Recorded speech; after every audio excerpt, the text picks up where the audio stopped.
د کرونا وایرس څخه تېښته نشته، خو چې څومره ناوخته په مبتلا شو هغومره ښه دی. دا حتمي ده چې عیناً د زکام د وایرس په څیر په راتلونکي 10,000 کلونو کې به د کرونا وایرس سره هم یو ځای ژوند کول زده کړو. اوس د رخصتیانو د کرنتین کولو او د کارونو بندولو غوندې تدابیر نیول صرف او صرف د دې لپاره دي چې پر روغتونونو بیروبار جوړ نشي او خدای نخواسته صحي سیستم فلج نشي. په سرعت سره که د کرونا وایرس خپور شي د ایټالې په څیر به دلخراش حالات رامنځته شي. هلته ډاکټران په مریضانو کې چڼ کوي چې کوم یو باید روغ شي او کوم یو مړ شي. وایرس اصلا شیطانی وژونکی دښمن غوندې شی نه دی. وایرس عیناً زموږ په رقم ژوندی موجود دی. د خپل ژوند لپاره پر ژوندي موجوداتو ژوند کوي. د حیواناتو څخه انسانانو ته نقلیږي. عموماً حیوانات نه وژني ځکه چې هغوی په 100,000 کلونه د دې وایرس سره اموخته شوي دي او ورته محتاج دي. نو موږ ولې د کرونا وایرس څخه مرو؟ ځکه چې موږ تر اوسه یو بل نه سره پیژنو. وایرس داسې ګمان کوي چې تر اوسه د حیوان په وجود کې دی. د خپل نوي هستوګنځای شرایط نه دي ورمعلوم. د یو معلوم وخت په تیریدو سره موږ د دوی په مقابل کې خپله ایمینوټي یا معافیت قوي کوو او وایرس هم د انسان په وجود کې د دایمي ژوندانه لپاره تغییر کوي. په دې ډول د یو بل سره په یو ځای ژوند کولو اموخته کیږو. مثلا په تاسو کې یو چا د هیریپیس یا لایبلیس وایرس نوم اوریدلی دی؟ نه به یې اوریدلی.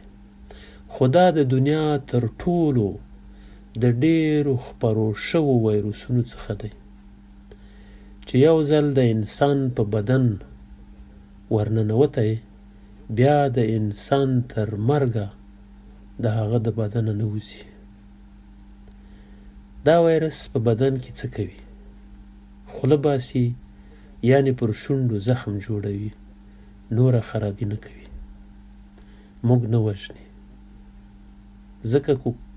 ځکه که مو ووژني خپله هم مري. د زکام وایرس هم تقریبا دغسې دی.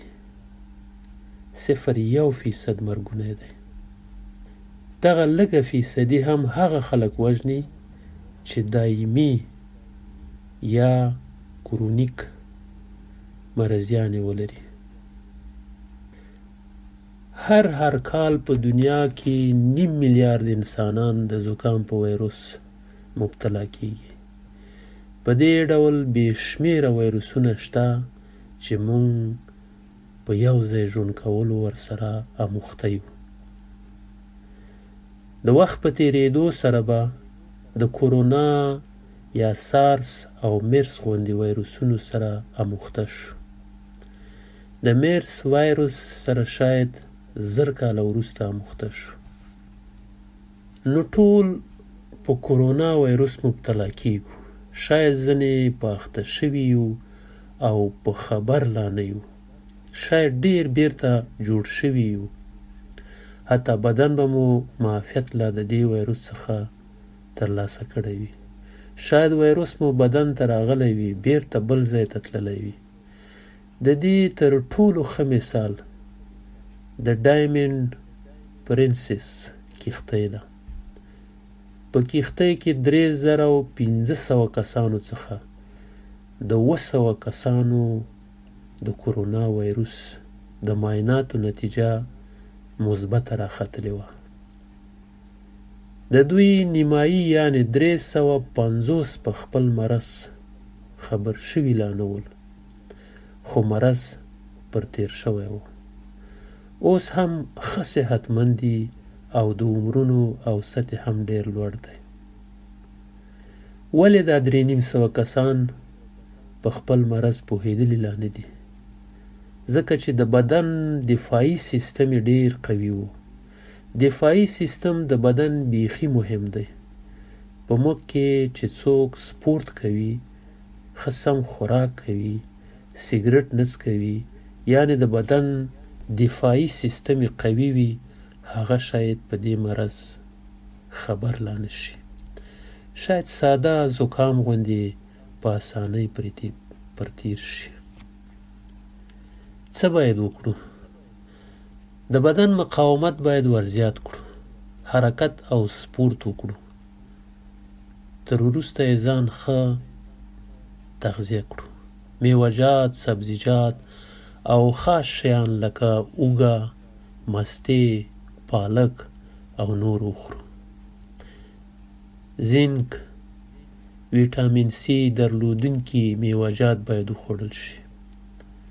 که د بدن مقاومت ورزیات کړو، شاید ژر د کرونا څخه معافیت ترلاسه کړو. د کرونا وایرس سره ژوند کول عادت کړئ. شاید په راتلونکي کلونو، میاشتو، حتی هفتو کې وایرس تغییر وکړي. که یې ونه کړي، بیا به ډېر وژونکی وي.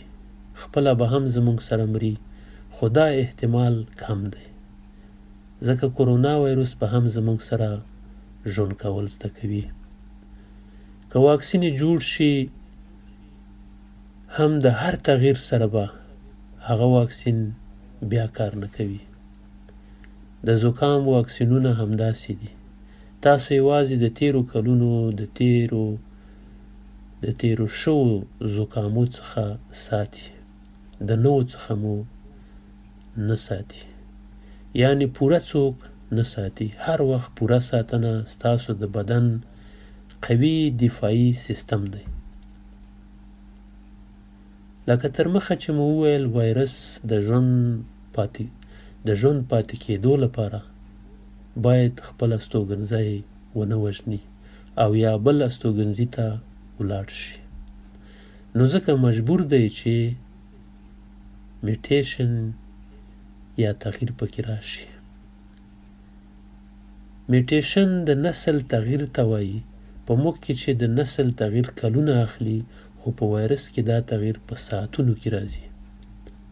ژر تولد کوي او ژر له منځه ځي. په همدې وجه ژر میوټیشن کوي او بدلیږي. په ډېر احتمال د وخت په تیریدو وایرس داسې میوټیشن کوي چې خپل د اوسېدو ځای یعنې انسان نه وژني. یعنې چې څومره ناوخته په کرونا وایرس اخته شئ، هغومره به خطر کم وي. لنډیز: اول، ځان کرنتین کړئ. د وایرس سره تر ټولو ناوخته مخامخ کېدونکي خلک بختور دي. دویم، نظافت ته پام وکړئ. په هر 2 ساعته کې لاسونه په اوبو او صابون 20 ثانیې پرېمنځئ.